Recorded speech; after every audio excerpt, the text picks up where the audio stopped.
shit. Right? That's an Eminem rhyme I've heard. I've been told by the young folks behind the camera. So when you're in a shit relationship, let's talk about this right here. Now, the first step to understand whether or not you're in a relationship that is not good is the following. Define your ideal relationship. What does it feel like? What does it look like? How often do you see the girl, etc.? Really go into details. And then step 2 is define your current relationship. Now, I have to say here, they will rarely be 100% overlap, but they should be overlap to a great degree. Okay? Unless the exception here is it's not your main relationship. If it's not your main relationship, then who gives a shit? Like if it's just some, your side hustle girl, the side hoe, then, it doesn't need to be anything close to your ideal relationship. But if it is your one truly amazing relationship that is supposed to be truly amazing, then there has to be a lot of overlap, while not necessarily meaning there has to be 100% overlap. Now, the next point is, it's your fault. Nope, you probably didn't hear me here. It's your fault. It's not her fault, not society's fault, not the fault that you're not tall enough. It's your fault.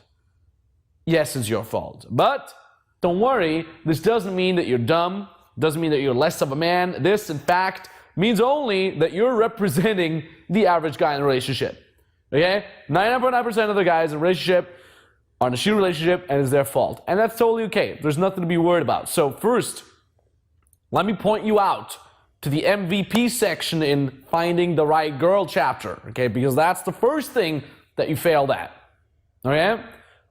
You never really knew what you actually wanted in a girl. You didn't get enough real-life experience to find that out. You let society and the mainstream narrative do the thinking for you. You blindly fucking followed what they've been telling you, and now this is what you got in return. This is what you deserve, basically. This is what you get for not using your brain and manning up. But again, that's cool. That's 99% of the guy's relationship. Second, by not being picky enough, you got yourself a crazy and or low quality girlfriend. And I want to point here to the chapters on finding the right girl, passing her initial tests, and testing her. Okay? You fail at watching and implementing those, or implementing them naturally. Okay? You had no idea what you've gotten yourself into. You realize that too slowly what kind of girl you're dealing with here, like a frog who's being thrown into slowly boiling water. You realize it kinda until it's too late.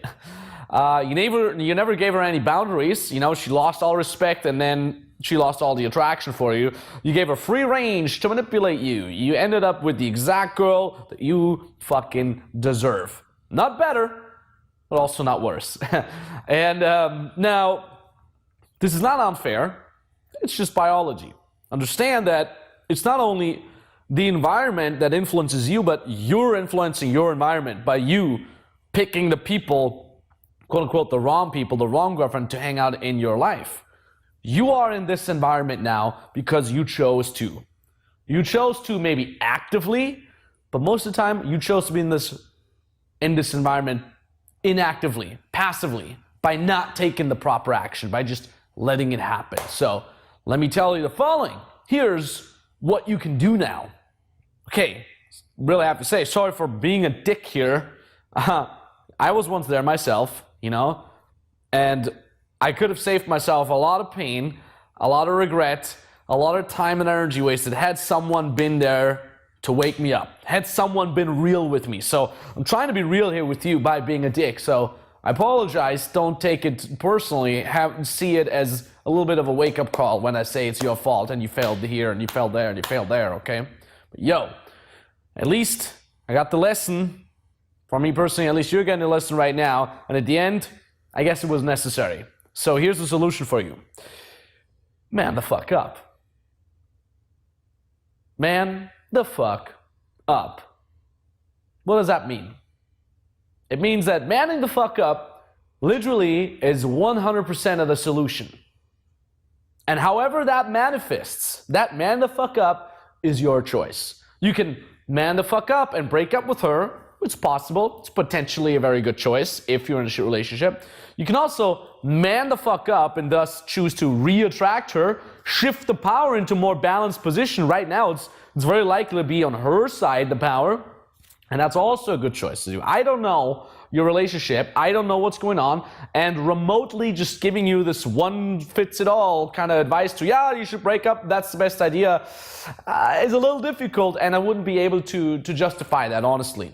What I can do, though, is 100% say manning the fuck up is the right choice here. However that manifests is your choice. So manning up also means learning to take responsibility, learning to make decisions instead of waiting for someone else to do it. So when you're in a shit relationship, don't wait for it to just figure itself out. In fact, you're only gonna get deeper into it, okay? You're only gonna sink deeper. This is some fucking quicksand situation here. If you're not choosing a path and then you walk down that fucking path and commit to it, you're gonna never get out, okay? I really have to say that. This program literally teaches you to man the fuck up. So you're in the best possible position to learn that already. I'm happy about that, right?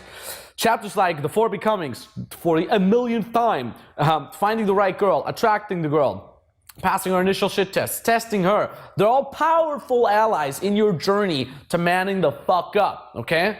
So if you do choose to break up with her, you can watch the extra chapter on that too, because I also have that powerful ally for you.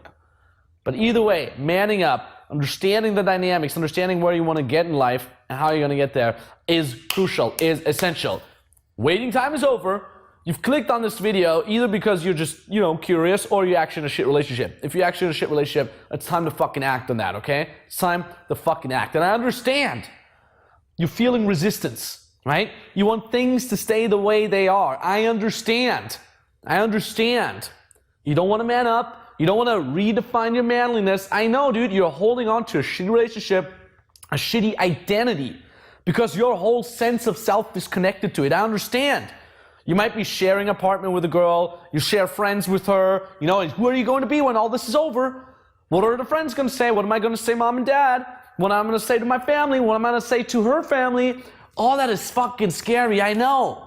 I understand. You've shared a life and all that shit. There's a lot of shit at stake. It's scary. But you know what? You know what else is scary? Spending the rest of your life in a cage. The rest of your life not being free. Okay, knowing you could have done better. Wondering where you could be if you ever had the balls to break out of that. That's fucking scary, my friend. That's fucking scary. Is that where you want to go? Do you want to stay in this for the rest of your life? Be beaten down by circumstances? Being in a shit environment? Subconsciously or consciously knowing that you created that environment? Is that what you want to do? Well, that is the alternative to not taking action, understand? Well, it is the alternative to taking action. It's the result of not taking action, okay? That is the result of keeping, waiting, and not doing anything, okay? That is the result. But what could your future look like? Let's try to end a little bit on a brighter note here, because this is what your future could look like if you do decide to man up, take action, and walk down the path that you're laying out in front of yourself. You can wake up next to a beautiful girl, a girl that you truly adore, a girl that you truly wholeheartedly love, that you feel attracted to, a girl that you feel inspired by, a girl that gives you energy, a girl that makes you feel like a man, and you clearly know that this environment of joy, happiness, support, fun, epicness, amazing sex is an environment that you've created with your own 2 hands. I always liked the idea of winning the lottery and never having to work a single day of my life again. I always liked that until I manned the fuck up. And now I'm like, somebody would give me $1 billion, I wouldn't be happy, man. Because I'd be much happier with maybe $100,000, maybe $10,000, maybe $1 million. But knowing that I've created that myself, knowing that this environment right here, it gives me a lot of joy, that is something that I love to move in, is an environment that I've created. That is the true art. That is where true happiness lies in. What's it gonna be?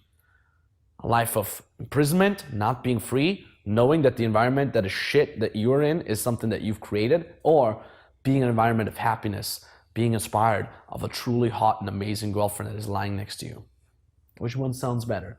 This one is the path of never doing anything and just keeping in your comfort zone. This one in the path is the path of manning the fuck up and creating it yourself. A little discomfort in there, a little bit of a journey, but is it worth it? You tell me.